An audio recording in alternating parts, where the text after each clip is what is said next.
우리가 구원받고 나서 주님을 섬길 때 가장 먼저 우리 가운데 일어나는 것은 마음의 평안입니다. 또 마음의 기쁨이 있죠. 구원받은 사람의 특징이라고 얘기할 수 있겠죠. 그러나 주님을 섬기면서 이제 시간이 가면서 항상 우리가 평안하고 항상 기쁘지만은 않은 것을 종종 경험하게 됩니다. 종종 이렇게 자꾸 문제들이 발생하게 됩니다. 그래서 어떤 사람들 간의 이제 관계 속에서 어려움이 종종 오게 되죠. 처음에는 모든 성도님들이 이렇게 이제 그 천사처럼 보입니다. 그리고 말씀도 좋고, 기도하면 응답이 되고, 참 좋죠. 그러나 언제부턴가 우리 마음 가운데 성도들에게 부담이 생기는 것입니다. 또 어떤 사람들에 대해서는 불평도 생기는 것입니다. 또 어떤 성도들과는 자꾸 문제가 종종 발생하게 되는 것입니다. 그럴 때 우리 마음 가운데는 그런 마음을 갖게 되죠. 이런 문제의 원인은 나보다는 다른 사람들에게 있다고 생각되는 것입니다. 물론 나에게도 약간의 문제가 있지만 대부분의 문제는 다른 사람들에게 있다고 생각이 드는 것입니다.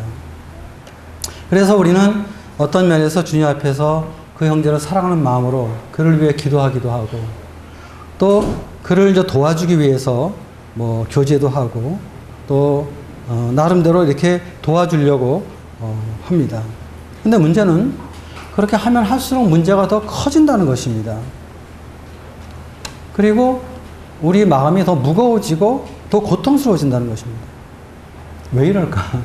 나는 이제 형제를 도와주려고 하는데, 자매를 도와주려고 하는데, 내가 언젠가 나도 모르게 이제 선생이 되기 시작하는 것입니다. 내가 선생이 되니까 문제가 해결되는 것이 아니라 문제가 더 확산되는 이런 것들을 보게 되는데, 처음에는 잘 그런 부분들을 잘 우리가 깨닫지 못합니다. 왜 이럴까? 그 이유가 무엇일까? 이렇게 생각을 하는 것입니다. 저에게도 그런 과정이 있었죠. 뭐 제가 지금 그렇다는 것은 아닌데 과거에 그런 일들이 많이 있었습니다.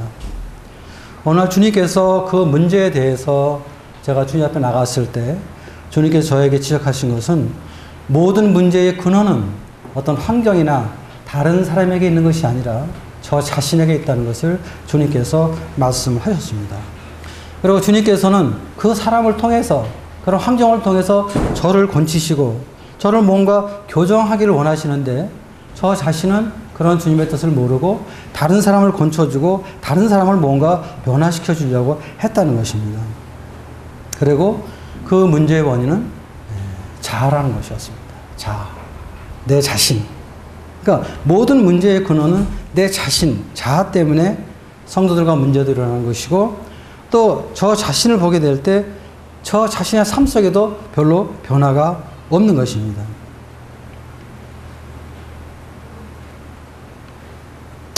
우리가 이 변화되지 않고 기쁨이 없는 그런 신앙생활을 종종 하는 이유는 무엇일까? 그것은 나 자신 때문이라는 것입니다. 우리가 소위 말하는 자아 때문이라는 것입니다. 자아라는 것은 바꿔 옛 성품이죠.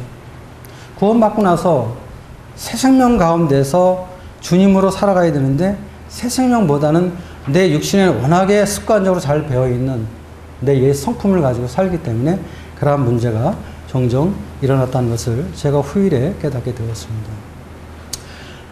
우리가 이러한 문제에 대해서 완전한 사람은 없지만은, 그러나 이러한 문제에 대해서 주님 앞에 해결되지 아니할 때는 여러 가지 어려운 문제들이 생깁니다. 그것은 교회에서도 생기게 되고 가정에서 생기게 됩니다. 또 사회생활 하는 가운데서 그런 문제들이 생기게 되는 것입니다. 이 자아가 죽지 않을 때 어떤 결과가 올까? 네 가지로 생각을 해봤는데요.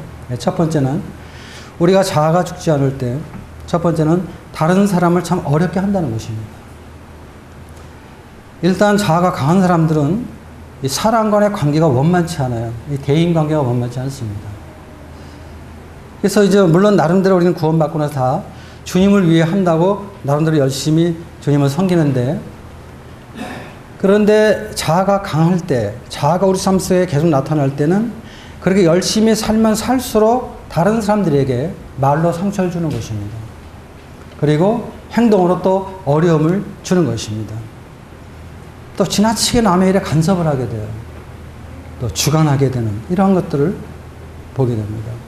또 성도들 간의 교제 가운데서 또 이 부부간의 교제 가운데서도 어떤 견해나 분별이 다르게 되면 막 주장하는 것입니다. 그래서 따지게 되고 고집을 부리게 되고 동기를 보면 사실은 대부분 육신입니다. 주님은 아닌데 그런데 우리는 종종 무슨 말씀 때문에 주님 때문에 그렇게 하는 것처럼 우리 자신을 또 이야기할 때가 많이 있습니다. 그런데 그렇게 말은 하고 있지만 또 외형적으로 보면은 마치 주님을 위해서 하는 것 같지만 사실 내면을 깊이 살펴보면은 결국 자기를 위하는 거죠. 자아를 만족시키기 위해서 그렇게 하는 것입니다. 자존심을 만족시키기 위해서 그렇게 하게 된다는 것입니다. 자, 우리가 이 주님의 12제자 가운데 가장 자아가 강한 사람은 베드로였습니다. 그는 다혈질의 기질을 갖고 있었죠. 마태복음 26장 51절에 보게 되면은 이제 대제사장과 종들이 예수님을 붙잡으러 나왔습니다. 그때 다른 제자들은 좀 떨었거든요, 사실은. 근데 이 베드로는 그 검을 빼가지고 대제사장 종이 말거이를 잘하는 모습을 보게 됩니다. 우리가 그 모습을 외형적으로 볼 때 굉장히 그 주님을 사랑하고 용기 있는 담대한 그런 주님의 종처럼 보입니다. 근데 내면을 볼 때는 그렇지 않았어요.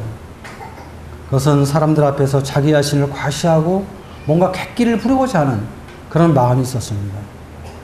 사실상 주님께서 베드로의 그런 행위를 인정하지 않으셨거든요. 검을 쓰는 자는 검으로 망한다고 말씀하시면서 주님이 떨어진 말고에게를 다시 말고에게 붙여주는 그런 모습을 우리가 복음서에서 보게 됩니다. 그러니까 베드로는 주님을 위해서 일을 한 것이 아니라 오히려 주님 앞에 일거리를 만들어줬다는 것입니다. 또 주님께서 제자들에게 너희가 오늘 밤에 나를 다 버릴 것이라고 그랬어요. 다 도망간다고 말씀했습니다. 이것은 구약 성경의 스가랴를 통해서 예언된 말씀이었습니다. 그 말씀을 주님이 제자들에게 하셨는데 그런데 다른 사람은 다 잠잠했는데 베드로는 뭐라고 얘기했냐면 주님 다른 사람은 다 버릴지라도 나는 주님을 버리지 않겠습니다. 지금 12제자가 있는데요. 다른 제자들은 다 주님을 버릴 수 있어도 주님, 저는 주님을 안 버립니다. 이 말은요. 같이 주님을 섬기는 제자들에게 참 많은 어려움을 주게 했어요. 마치 자기만 주님을 사랑하고 자기만 진리를 지키려고 자기만 우리 다 모임 안에서도 항상 나만 주님을 사랑하고 나만 진리를 지키고 이렇게 하게 될 때는 많은 사람들과 어려움을 가질 수밖에 없는 것입니다. 베드로는 주님 앞에서 이 부분에 대해서 훈련 받기 전까지는 계속 그런 일을 했어요. 두 번째, 자아가 죽지 않을 때는요, 다른 사람을 어렵게 할 뿐이 아니라 자기 자신도 어려움을 받는 것입니다. 왜냐하면은 자아가 죽지 않은 사람의 특징은 무엇입니까? 항상 내가 중심이 되는 것입니다. 내가 중심이 돼야 돼요. 내 생각대로 돼야 되고 내 지혜대로 돼야 되고 만약 그게 안 되면은 자꾸 주장을 하게 되는 것입니다. 또 고집을 부리는 것입니다. 또 상대를 막 설득시키려고 애를 쓰게 되는 것입니다. 그리고 이제 교회 안에서 우리가 주님을 섬기면서 어떤 지체가 나보다 잘하게 되면요 어떻게 돼요? 우리는 그 사람을 인정해 주기보다는 시기하는 것입니다. 또 어떤 사람이 나보다 좀 못한다고 생각되면은 그의 연약함을 감당하기보다는 그를 무시하는 것입니다. 내 마음 가운데 교만한 마음이 생기는 것입니다. 그래서 항상 내가 중심이 되기 때문에 다른 사람을 인정한다든지 다른 사람을 용납한다든지 다른 사람을 배려하는 이런 것이 굉장히 약한 것입니다. 때로는 반대를 위한 반대도 하게 되고요. 심지어 어떤 때는 변론하다가 감정적인 이러한 대응도 하게 되는 것입니다. 여기 사사기 8장에 보면요. 그런 말씀이 있는데요. 한번 옆에 한번 보겠습니다. 에브라임 사람들이 기드온에게 이르되 네가 미디안과 싸우러 갈 때에 우리를 부르지 아니하였으니 우리를 이같이 대접하면 어찌 되느냐 하고 그와 그가 다투는지라. 기드온이 그들에게 이르되 내가 이제 행한 일이 너희가 한 것이 비교되겠느냐. 에브라임의 끝물 포도가 아비에셀의 만물 포도보다 낫지 아니하냐.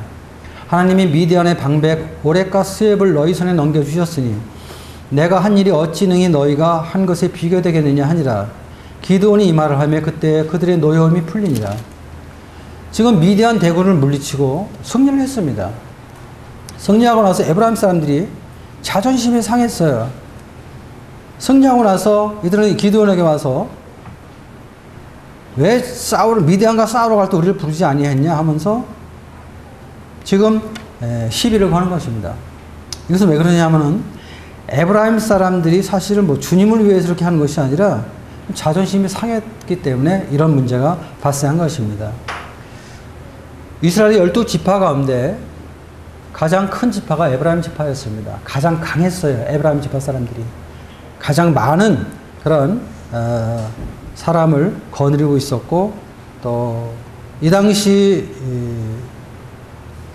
에브라임 지파에서 누가 나왔었냐면 여호수아가 나왔죠.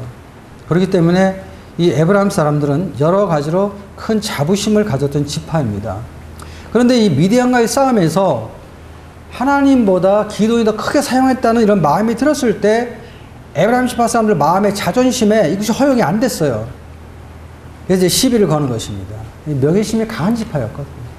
그래서 왜 처음부터 우리 안 부르고 우리 이렇게 하냐 하면서 이제 시비를 거는 것입니다. 우리가 이 주님을 섬기면서 우리 마음 가운데 어떤 시기심이 생기는 것은 참 어렵습니다. 저 자신도 이러한 부분들이 종종 있는데, 우리 안에 시기하는 마음이 들어온다는 것은 마음이 그만큼 높아져 있다는 것이거든요. 교만해져 있다는 것입니다. 내가 그래도 제일 말씀을 잘 전하는데 어떻게 저 형제가 나보다 더 잘 전한다고 다른 형들이 얘기를 하지? 내가 주님 앞에 가장 많은 헌신을 한다고 하는데 나보다는 어쩌다 한 번은 저 형제에 대해서 성도들이 왜 주목을 하지? 뭐 이렇게 이제 마음이 일어나게 되면 참 어렵게 되는 것입니다. 시기하는 마음, 이거 참 주님 섬길 때 아주 큰 적입니다. 우리가 주님의 교회 안에서 주님을 섬기면서 어떤 영적인 지위와 은사를 가지고 시샘하게 될 때, 그래서 우리 마음이 높아지고 어떤 시기하는 마음이 들어오게 될 때 모임에 어려움이 될 수가 있습니다. 또 하나님은 그런 사람들을 결코 사용하지 않는다는 것입니다. 은사가 탁월해도 그런 마음을 갖는다면. 저는 사실 그런 마음이 저에게 들어올 때가 있는데, 저는 그럴 때는 모든 일을 중지합니다. 그런 마음 속에서 어떤 일을 한다는 것은 주님 앞에 유익이 되지 않기 때문에. 그리고 주님께서 제 마음을 통제해 주실 것을 의탁하는 그런 시간을 종종 갖게 되는데, 우리가 이 시기하는 마음을 갖는다는 것은요, 우리가 주님께서 말씀하신 신약계의 원리 가운데서 이 한 몸의 원리를 모르기 때문에 그런 마음이 들어오는 것입니다.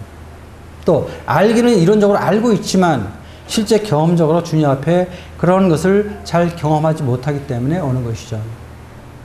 우리가 고린도 12장에 보게 되면 사도 바울이 그렇게 기록을 했습니다. 한 지체가 영광을 받으면 모든 지체가 영광을 받고, 한 지체가 고난을 받으면 모든 지체가 고난을 받는다. 그것이 한 몸의 원리입니다.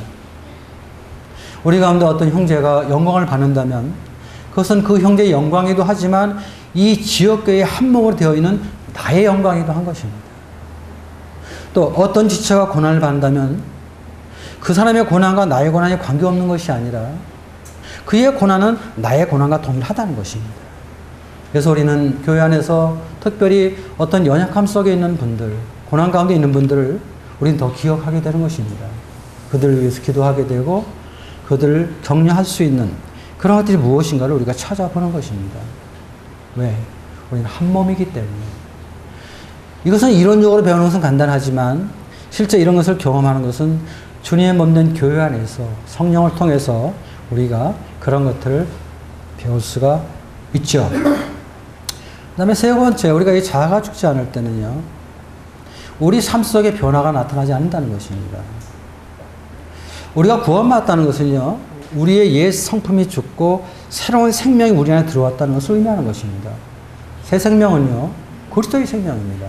그러니까 질그릇 같은 우리 육체 속에 하나님의 생명이 우리 안에 들어왔습니다. 그러면 우리 삶의 변화라는 것은 생명 되신 주님으로 살게 될 때 그 주님에 의해서 우리 삶의 변화가 수반되는 것이죠. 주님 우리에게 그런 변화를 말씀하십니다. 그렇게 해서 우리가 어떤 우리의 인격의 변화가 필요하죠. 그럴 때 우리의 삶의 행동의 변화가 수반되기 때문에 그런데 우리 삶 속에 변화가 되지 않을 때 우리가 구원받는 건 틀림없는데 우리 삶의 모습 속에서 그리스도가 나타나지 않는다는 것입니다. 그럼 누가 나타나요? 내가 나타나죠. 그래서 우리가 구원받고도 여전히 우리는 나 하면서 내가 뭘 했고 나는 어떻게 했고 나는 너와 다르고 나 이렇게 되는 것입니다. 그런데 정말 우리 자신이 부인될 때 우리는 나 자신보다 주님이 나오는 것이죠. 주님이 하셨고 내가 한 것이 아니라 주님이 하셨다. 뭐 이런 말을 우리가 하게 되는데 그것은 무슨 일부러 겸손하기 위해서 그렇게 하기보다는 사실이 그렇기 때문에 그렇게 하는 것입니다. 자, 우리 주님이 이 땅에 오셨을 때 유태교라는 종교가 있었습니다. 유태교라는 이 종교 속에는 많은 교파가 있었습니다. 바리새파라든지 에세네파라든지 또 사두개파라든지 이런 여러 교파들이 있었는데요. 이 유태계 교파 가운데서 하나님을 가장 잘 믿는다는 교파가 바리새파 사람이었습니다. 그래서 그들은 이 바리새라는 말은 히브리 말로 분리되다는 뜻입니다. 우리는 하나님을 믿기 때문에 말씀 안에 거하기 때문에 세상과 우리는 분리되었다. 그래서 그들이 바리새파 사람이라고 이야기를 했어요. 그 유태계의 많은 교파 사람들 속에서 내가 바리새파 교인이라고 할 때 그들의 믿음을 가장 탁월하게 인정받는 시대였습니다. 그런데 놀랍게도 그렇게 하나님을 가장 잘 믿는 바리새인들이요 항상 주님과 대립했습니다. 하나님의 아들이 오셨는데 하나님을 가장 잘 믿는 바리새파 사람들은 항상 주님과 대립이 됐습니다. 왜냐하면 바리새인들은 어떤 구약 성경에 대한 이론과 지식은 많이 가지고 있었습니다. 그러나 그들이 알고 있는 말씀에 대한 행함은 약했어요. 그들은 가르치기는 좋아했지만 자기들의 삶 속에 그것을 준행하지는 않았다는 것입니다. 그래서 그들의 삶 속은 어떤 종교적인 그런 외식은 있었지만 어떤 말씀의 능력에 대한 삶의 변화가 없었기 때문에 다른 사람들에게 어떤 삶의 감동을 주는 그런 삶의 간증이 나타나지 않았어요. 다른 사람들에게 어떤 영향력을 주지 못했습니다. 어떤 감화를 줄 수가 없었어요. 우리 삶의 변화라는 것은요, 사실상 성령님의 역사로 가능한 것이거든요. 우리 삶의 변화라는 것은 우리가 주님처럼 생각하고 주님처럼 행동할 때 일어나는 일들이거든요. 그렇기 때문에 어떤 성령님께서 우리 삶 속에 역사할 때만이 가능한 것입니다. 그런데 이 성령님은 항상 주님의 영광을 위해서 역사하시는 분이거든요. 그런데 우리 삶의 변화가 되지 않는 그 문제는 그 자아 때문에 그런데 이 자아라는 것은 뭐예요? 항상 주님을 높이기보다는 나 자신을 높이는 것입니다. 자아는 항상 내 유익을 구하는 거예요. 다른 사람 유익보다. 그렇기 때문에 삶의 변화가 잘 나타나지 않는다는 것입니다. 그 다음에 네 번째로 생각해 보는 것은요. 자아가 죽지 않을 때 우리는 주님의 일을 막는 경우가 많다는 것입니다. 주님의 일을 못하게 방해한다는 것입니다. 마태복음 16장에 보게 되면 베드로가 놀라운 고백을 하죠. 사람들이 날 누구로 하느냐? 그리고 주님은 제자들에게 또 물어봤습니다. 그랬을 때 주님 말씀하시기를 주는 그리스도시요 살아계신 하나님의 아들이라는 고백을 합니다. 주님이 기뻐하셨죠. 바요나 시몬아 이것을 알게 하니는 네 혈육이 아니라 하늘에 계신 내 아버지 하나님이라고 말씀하셨습니다. 그렇게 놀랍게 주님 앞에 인정받은 베드로였습니다. 주님이 그 일 이후에 어느 날 주님께서 말씀하셨습니다. 처음으로 제자들에게 주님이 이 땅에 오신 목적에 대해서 실행적인 부분을 말씀하십니다. 내가 이제 예루살렘에 올라가면 대제사장들과 서기관들에게 붙잡혀서 십자가에 죽을 것이다. 이 십자가의 죽음에 대해서 주님께 제자들이 처음으로 말씀하십니다. 그럴 때 베드로가 그 말을 듣자마자 주님을 심하게 책망하면서까지 그는 주님 죽으시면 안 됩니다. 이렇게 말하는 모습을 보게 되죠. 우리가 어떤 면에서 외형적으로 볼 때 주님이 십자가에 죽으신다는 말씀을 하게 될 때 베드로가 안 된다고 강권하는 그 모습은 정말 베드로가 주님을 놀랍게 사랑하는 것처럼 보이죠. 근데 주님께서는 그렇게 말씀하지 않았습니다. 사단아 물러가라고 말씀했습니다. 네가 하나님의 일은 생각하지 아니하고 사람의 일만 생각하는도다. 이렇게 말씀하는 것을 보게 됩니다. 자, 우리는 사람을 보게 될 때 어떤 외모만 보죠. 우리 마음의 중심을 잘 보지 못합니다. 하나님은 우리 마음의 중심을 보시죠. 어떤 때는 그 하나님이 감사할 때도 있고 어떤 때는 그 하나님이 두려울 때도 있는 것입니다. 내 마음을 보시기 때문에. 베드로의 행동을 볼 때 정말 주님 사랑한 것 같지만 주님이 그 마음의 중심을 봤을 때 그것은 사단의 생각이었다는 것입니다. 하나님의 일을 위한 것이 아니라는 것입니다. 우리가 종종 주님과의 관계 속에서 우리 자신을 잘 보지 못할 때 우리 지금 사단의 생각으로 일하면서도 마치 그것이 하나님의 일인 것처럼 성령으로 온 것처럼 우리가 속을 때가 많이 있다는 것입니다. 베드로는 성령의 인도하심처럼 생각했지만은 사실은 그것은 성령의 생각이 아닌 사단의 생각이었다는 것입니다. 사도행전 5장에 보면요, 아나니아와 삽비라가 나오죠.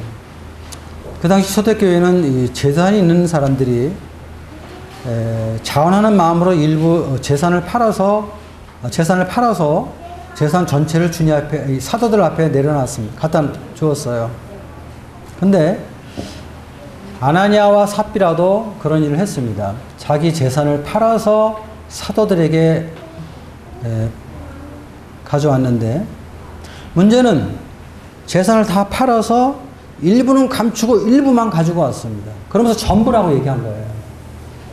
사실상 자기 재산을 팔아서 반만 드려도 이건 놀라운 것입니다. 사실은. 우리 중에 누가 그럴 분 계십니까? 쉽지 않은 일이에요. 그냥 그렇게 하면 되는 거예요. 그런데 이 사람은 반을 뚝 해서 반만 바치고 반은 숨겨놓고서 전부라고 이제 거짓말을 한 것이죠. 그런데 베드로가 성령을 속였다고 말했습니다. 성령을 속였다고. 그리고 베드로가 뭐라고 얘기하냐면 아나니아 마음속에 사단의 생각이 가득 차 있다고 얘기했어요. 아마 아나니아와 삽비라가 그렇게 했을 때 아마 그들은 아마 믿는 자로서 어떤 양심의 가책은 좀 있었을 거예요. 아니, 재산을 절반을 내놓으면서 마치 전부인 것처럼 그냥 조금 마음에 꺼림칙을 했을 거예요. 그러나 그것이 성령님을 속이고 그것이 사단의 생각이라는 것은 아마 생각 못했을 것입니다. 오늘날 종종 우리가 육신적으로 살게 될 때, 육신의 지배를 받게 될 때 우리는 사단의 생각 속에서 살 수 있는 경우가 상당히 많다는 것을 우리가 생각하게 됩니다. 자아가 죽지 않을 때 우리는 주님의 일을 방해하는 그러한 일을 나도 모르는 가운데 얼마든지 할 수 있다는 것입니다. 우리가 이 주님을 섬기면서 필요한 것은 주님의 마음을 아는 것입니다. 주님의 뜻을 아는 것이죠. 그럴 때 그분의 인도하심을 받을 수 있고 또 어떤 주님으로부터 어떤 마음의 감동을 받게 되고 그럴 때 우리는 우리 자신을 주님 앞에 드릴 수 있는 어떤 마음의 동기를 부여받게 되는 것이죠. 내가 살아있으면요. 그런 삶은 어렵습니다. 그래서 우리 모두가 다 경험하는 바죠. 자, 그럼 우리가 이 자아라는 문제를 어떻게 우리가 해결해야 될까? 본문을 통해서 한번 생각을 해보겠습니다. 자, 지금 이 사사기 7장에는요, 미디안의 동방 연합군들이 쳐들어왔습니다. 이들은 지금 엄청나게 많은 사람들이 왔거든요. 12절에 보면요, 미디안과 아멜렉과 동방의 모든 사람들이 골짜기에 누워있는데 메뚜기의 많은 수와 같고 그들의 낙타수가 많아 해변에 모래가 많은 같은지라. 이거 뭐 셀 수 없는 수십만의 군대들이 지금 쳐들어왔습니다. 그런데 지금 이들과 대적하기 위해서 지금 이스라엘 사람들이 모여서 진을 쳤는데 몇 사람이 모였냐면 32,000명이 모였습니다. 이거 뭐 승산이 있는 게임입니까? 그런데요, 하나님께서 기드온에게 말씀하셨습니다. 야, 너를 따르는 백성이 너무 많다. 내가 너희들 속에서 내가 구원할 건데 너희들이 구원할까봐 내가 염려가 된다. 그러니까 너희들 가운데서 저 수십만의 대군을 보고 마감에 떠는 사람들은 다 돌려보내라 그랬어요. 그랬더니 2만 2천 명이 갔습니다. 그리고 얼마가 남았냐면 10,000명이 남았다. 3절에 보니까 10,000명이 남았죠. 근데 주님이 아직도 많다는 거예요. 너무 많다는 거예요. 그 사람들 시험해라. 냇가로 내려가서 물을 마시게 해라. 물을 마시는데 어떤 사람은 한쪽 무릎을 꿇고 물로 손바닥으로 물을 떠서 개처럼 핥아먹는 사람과 그냥 내려가자마자 그냥 뭐 엎어져서 얼굴을 물속에 집어넣고 물을 마시는 두 부류가 나오는데 개처럼 핥는 사람을 선택하라고 했어요. 그래서 뽑았더니 300명이 뽑혔습니다. 300명. 그렇죠? 그런데요, 이 300명이 뽑혔는데, 그 다음에 이제 주님께서 이들에게 이제 무장을 하시는데요. 지금 적군들을 말해요. 창과 칼과 활을 가지고 나왔습니다. 또 뭐 낙타를 가지고 나왔습니다.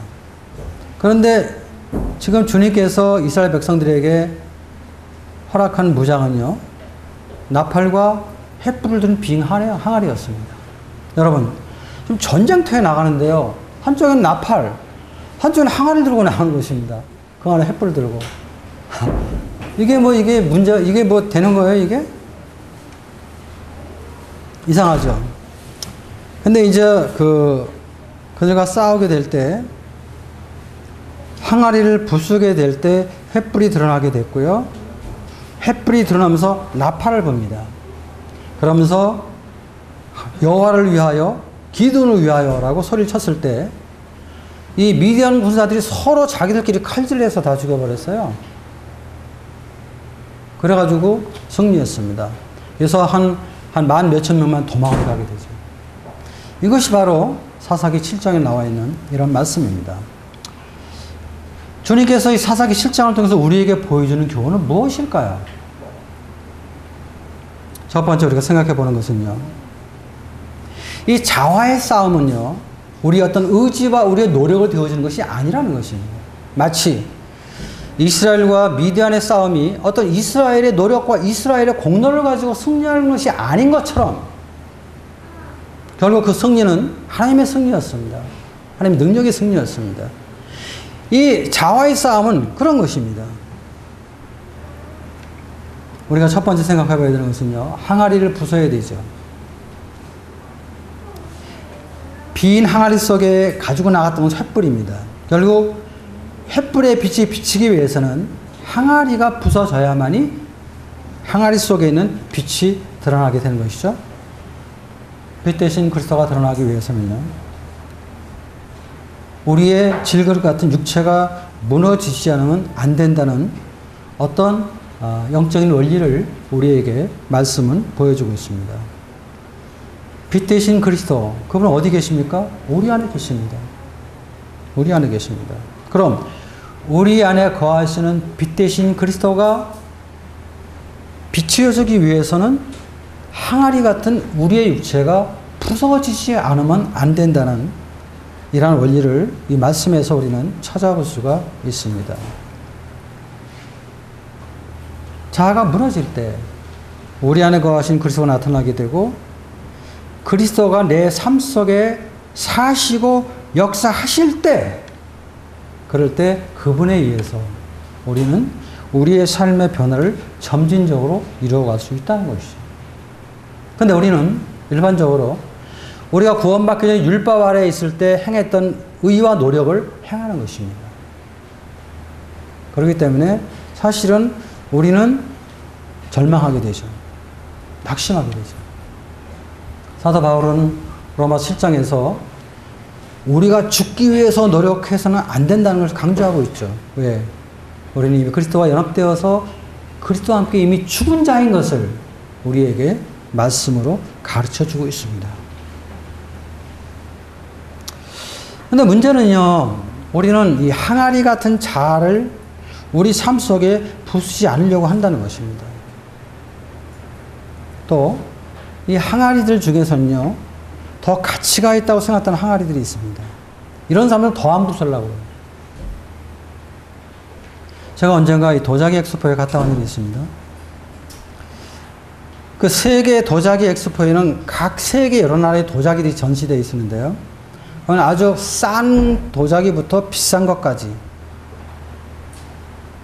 또 그냥 그저 뭐 그런 도자기부터 아주 멋있는 그런 도자기가 있었어요. 어떤 도자기는 이 된장을 끓여 먹는 그런 투가리 같은 도자기는 1,000원입니다. 가격이.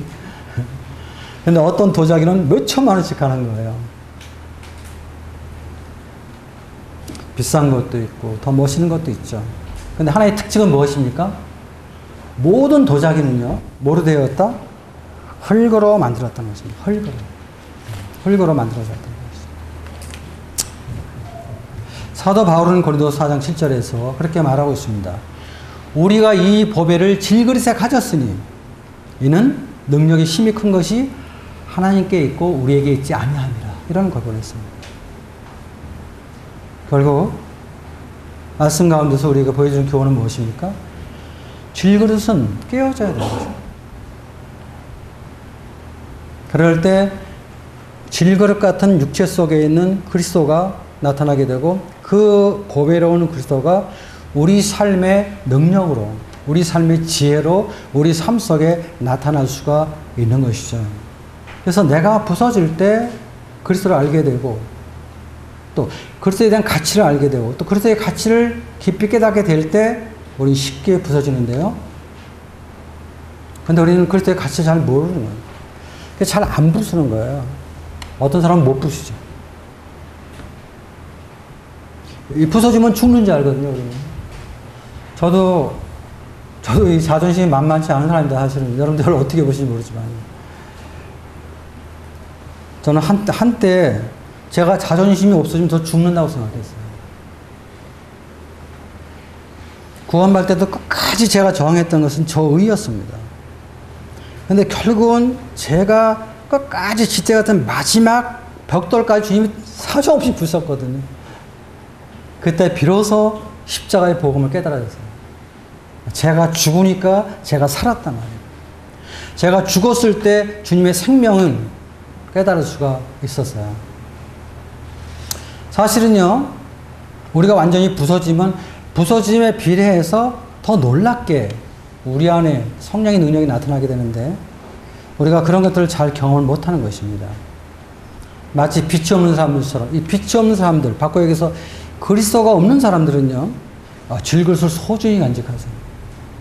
자기 뭐 지위, 자기 지식, 뭐 자기 재산, 자기 권세, 자기 명예 굉장히 간직하고 그것을 또 유지하려고 애를 많이 쓰고 자랑하게 되죠. 그렇죠?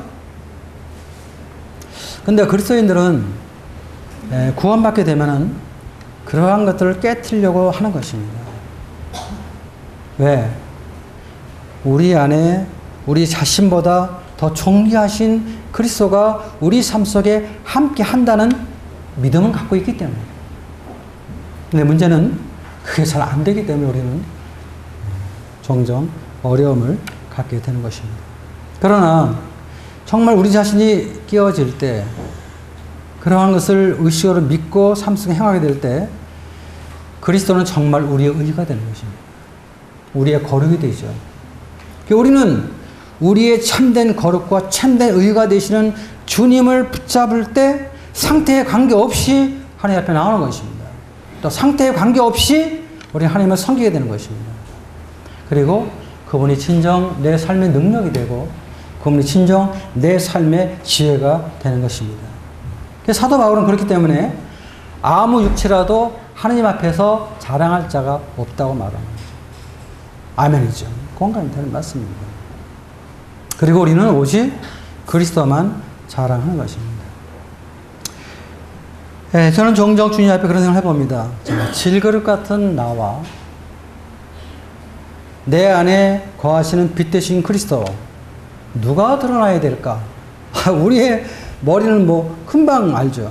당연히 그리스도가 드러나야죠. 왜?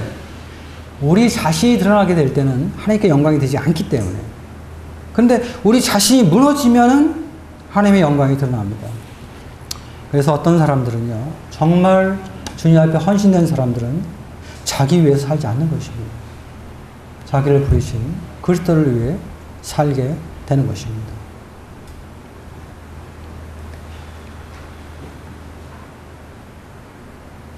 왜냐하면은 주님 앞에서 나 자신은 사실 아무것도 아니거든요.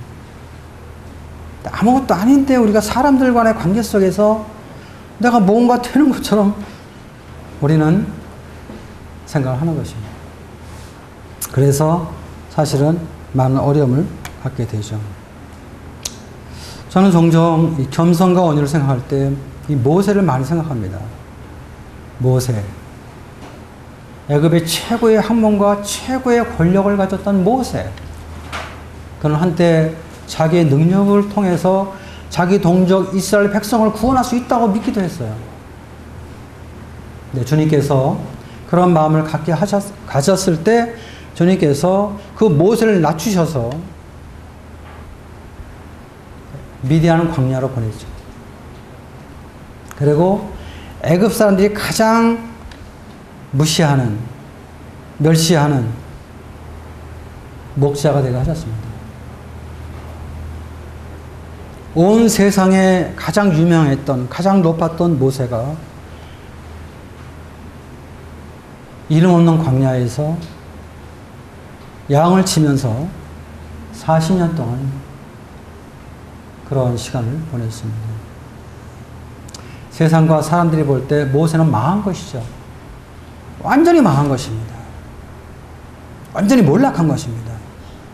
그런데 40년 후에 하나님은 정말 주님 앞에서 자기 자신을 버리고 자아가 죽은 새로운 하나님의 종 모세를 주님께서 세우셨습니다. 그리고 그렇게 되었을 때 하나님께서 광야에 있던 모세를 부르셔서 그를 애굽에 보내셔서 애굽 왕 바로와 함께 이제 싸우는, 그래서 자기 백성을 구원하는 놀라운 사역자로 사용하는 것을 우리가 출애굽기에서 볼 수가 있습니다.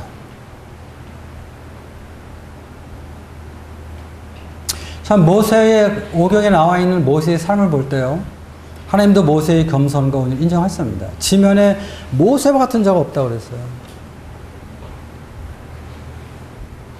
아마 그렇기 때문에 그는 40년 동안 광야에서 정말 육신적이고 정말 육신적인 이스라엘 백성들을 인도하는 사역을 감당할 수 있었겠죠.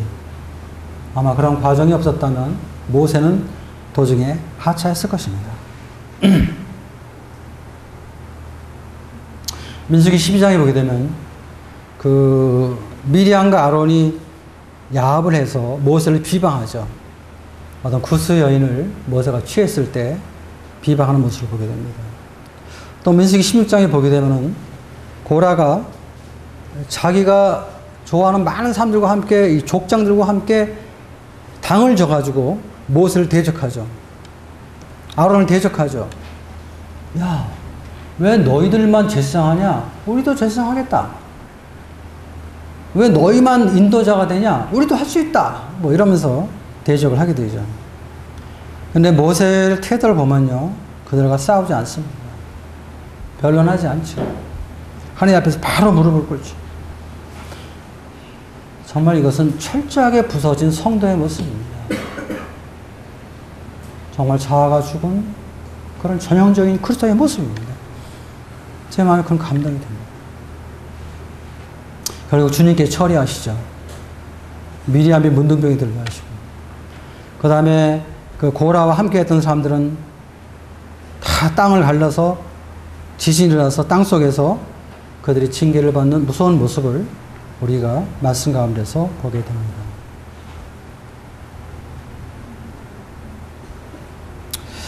조금 전에 읽은 이 사사기 8장에 있는 이 말씀 속에서도요, 참 기도의 모습은 참 너무나 감동이 됩니다. 왜? 지금 에브라임 사람들의 이런 행동은요, 이건 말도 안 되는 행동이거든요. 그런데도요, 기드온은 은혜로 그들을 대했습니다. 그러면서 그들을 배려하면서 자기 자신이 전쟁터에 세운 공적보다 에브라임 지파가 세운 공적이 더 큰 것을 인정했습니다. 이것은 정말 자신을 낮추는 겸손한 자세, 다른 사람을 나보다 더 낮게 여기는 이런 마음이 없으면 이렇게 할 수 없는 거거든요. 이 말은 지금 기드온이 에브라임 사람들의 그 비유를 맞추기 위해서 아첨하는 그런 말이 아니라는 것입니다. 정말 에브라임 지파 사람들이 그 사역의 가치를 인정했다는 것입니다. 더 크다고 생각한 거예요. 그럴 때 이들이 그 노여움을 풀고 다시 형제들과 연합하는 이러한 모습을 우리가 이 말씀 가운데서 보게 됩니다. 참 얼마나 놀라운 모습인가 이런 생각을 하게 되는 것입니다. 8장 22절 보십시오. 그때 이스라엘 사람들이 기드온에게 이르되 당신이 우리를 미디안의 손에서 구원하셨으니 당신과 당신의 아들과 당신의 손자가 우리를 다스리소서 하는지라. 기드온이 그들에게 이르되 내가 너희를 다스리지 아니하겠고 나의 아들도 너희를 다스리지 아니할 것이요 여호와께서 너희를 다스리시리라 하니라. 얼마나 놀랍습니까, 여러분들. 참 정말 멋있는 사람이죠. 멋있는 사역자입니다. 뭐 정말 이렇게 그 미디안과의 싸움에서 승리하게 되고 많은 사람들이 정말 기도를 인정하게 되고 그래서 당신과 당신의 아들과 당신의 손자가 우리를 다스리소서. 저는 아마 이런 위치가 되면은 당연하다고 생각하고 아마 그러겠다고 말할 사람일 거예요. 근데 기도는 그렇게 하지 않았습니다.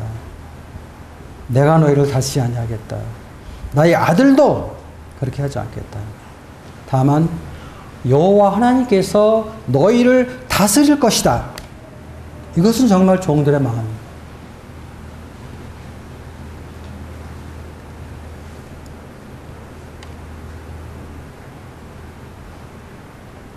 항아리가 깨졌을 때 들어간 것은 횃불이었습니다. 그리고 나팔이 부러졌을 때 결국은 승리하게 됐죠. 우리가 주님 앞에서 그리스도와 함께 십자가에서 연합된 가운데 그리스도의 십자가는 그리스도만 죽은 것이 아니라 그와 함께 연합되어서 우리 자신의 옛사람이 죽었다는 것을 항상 인식합니다. 그러면서 우리의 삶 속에서 우리 자신이 드러나지 않고 주님이 드러나길 힘쓰는 이러한 삶의 태도를 갖게 될 때 우리는 주님 앞에 영광을 돌릴 수 있다는 것입니다. 아까 얘기해서 우리의 어떤 우리의 공로가 나타나는 것이 아니라 온전하신 그리스도만 나타나게 될 때 우리는 정말 힘있게 주님을 섬겨주는 것입니다. 우리 하나님은요, 사람들은 외모를 보잖아요. 외모를. 게을러 사람들이 외모를 많이 가꿉니다. 육신을 보죠, 사람들은. 근데 하나님 안 보세요, 사실은. 하나님 무엇을 보십니까? 하나님 우리 마음의 중심을 보시죠. 사무엘상 16장인가요? 거기 뭐 그런 말씀이 있죠.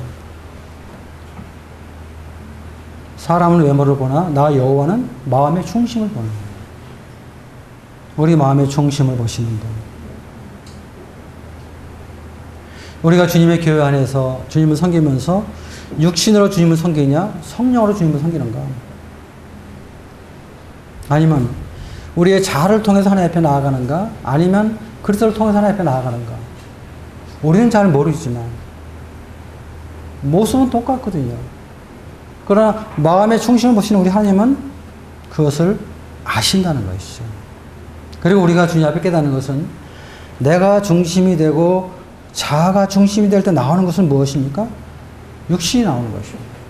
갈라디아서 5장 19절 이하에 나오는 육신의 열매다. 뭐 호색과 분쟁과 음란과 시기와 당지는 것과 이단과 이런 것들은 무엇입니까? 다 육신의 열매입니다. 그리스도가 아닙니다. 그러니까 그런 것들이 나오면 계속 부딪힐 수밖에 없는 것입니다. 그러나 우리가 그리스도와 함께 죽은 것을 인정하고 삶 속에 믿음으로 순종해 나갈 때 주님이 우리 삶 속에서 나타나게 될 때, 바꿔 얘기하면 우리 자아를 내려놓고 주님께서 내 인생을 마음대로 사용할 수 있도록 내 자신을 온전히 내려놓게 될 때 정말 주님 저를 완전히 사용해 주십시오. 그럴 때 성령께서 우리 삶 속에 나타나는 열매는 어떤 열매입니까? 성령의 열매. 사랑과 희락과 화평과 충성과 온유와 절제와 오래 참음과 양선과 자비. 뭐 이런 것들은 사실 우리 옛 성품 가운데 있는 것들은 아니죠. 우리 주님의 인격 속에 갖추고 있는 9가지 요소다. 이렇게 저는 생각을 해봅니다. 우리는 어떻게 살아야 될까? 어떻게 살아야 될까? 정말 구원받기 전에 옛 성품을 가지고 계속 주님 앞에 나아갈 것인가? 아니면 그리스도와 연합된 사실을 인식하고 그리스도만이 죽은 것이 아니라 십자가에서 나도 그리스도와 함께 죽은 사실을 매일매일 삶 속에 인식하면서 믿음으로 나 자신을 부인하고 주님을 섬길 것인가? 그 결론은 너무나 잘 아실 것입니다. 우리는 그리스도와 함께 죽은 것을 매일매일 기억하고 주님을 섬겨야 될 것입니다. 마지막으로 갈라디아서 있는 말씀 한 절 보겠습니다. 갈라디아서 2장. 잘하는 말씀이죠? 20절입니다. 다 같이 한번 읽어보겠습니다. 2장 20절. 시작.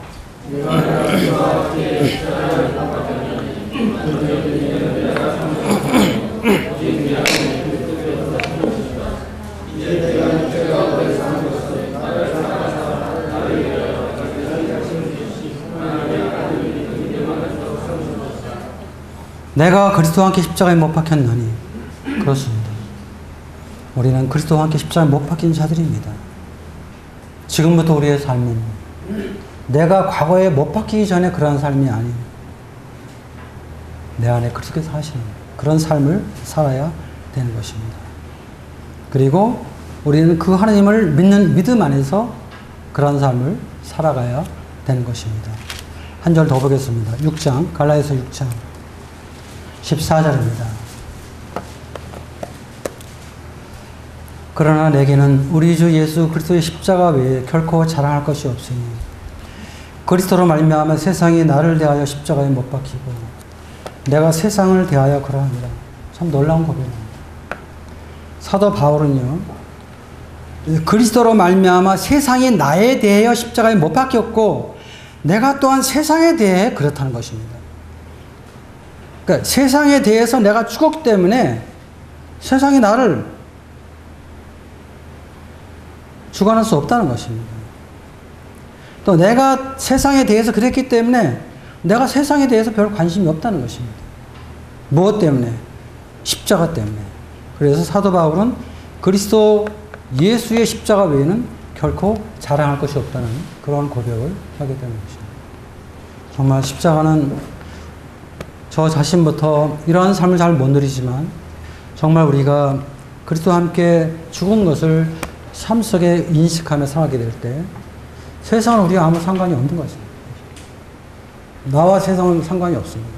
물론 나의 옛사람과 세상은 밀접한 관련이 있지만 나의 새 생명과 예수는 전혀 상관이 없는 것입니다. 또 세상도 내 새 생명을 건드릴 수 없는 것입니다. 그래서 우리는 그리스도를 말미암아 승리하게 되는 것이죠. 이것이 주님이 우리에게 원하는 삶입니다. 우리의 남은 시간 속에 이러한 삶이 저 여러분들에게 이루어지기를 바랍니다.